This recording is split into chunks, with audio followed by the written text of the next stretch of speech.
പ്രതിഭാധനനായ ബെന്യാമീൻ അതിമഹത്തായി അത് പ്രകാശിപ്പിച്ചു ആടുജീവിതം.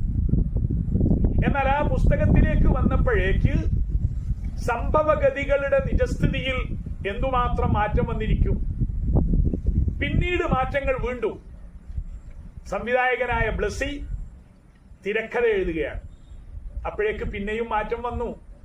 എത്ര സൂക്ഷ്മത പുലർത്തിയാലും അവരവരുടെ വീക്ഷണകോണുകളും തന്റെ സൗകര്യ സംവിധാനങ്ങളും അതിലേക്ക് കടന്നു വരും.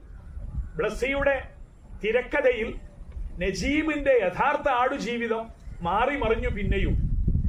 പിന്നീടാണ് വിദഗ്ധനായ സമർത്ഥനായ നടൻ പൃഥ്വിരാജ് അത് ഗംഭീരമായി അഭിനയിച്ചു കാണിച്ചു. അതാണ് ഇനി പ്രേക്ഷകർക്ക് കാണാനുള്ളത്.